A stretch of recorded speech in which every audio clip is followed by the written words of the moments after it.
Hi, I'm Dr. Brett Newton, one of the emergency veterinarians here at Animerge. Today we're going to discuss a little bit about chocolate.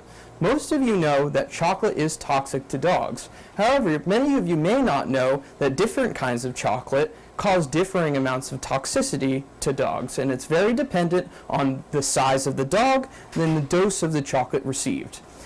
Different types of chocolate have different levels of toxicity. The main chemical that causes toxicity in dogs is called theobromine, but there's also a lot of caffeine in chocolates that can cause high heart rate, can cause CNS stimulation signs that will make your dog uncomfortable and should be treated immediately because it can be very toxic to them.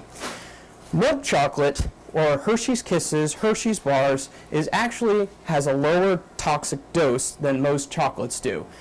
So a Hershey's Kiss for a big Labrador is not going to be a necessarily toxic dose. However, an entire bag of Hershey's Kisses or a large chocolate bar is something to be concerned about.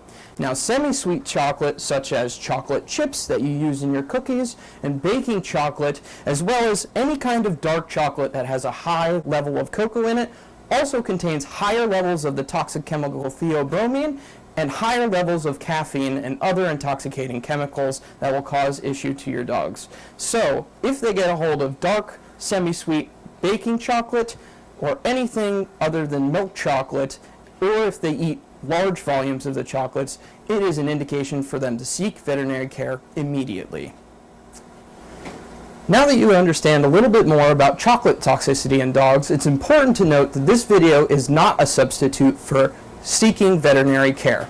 Should you require any emergency veterinary needs, we are Animerge, and we are located in Raritan, New Jersey, and we are open and available for your needs 24 hours a day, 7 days a week.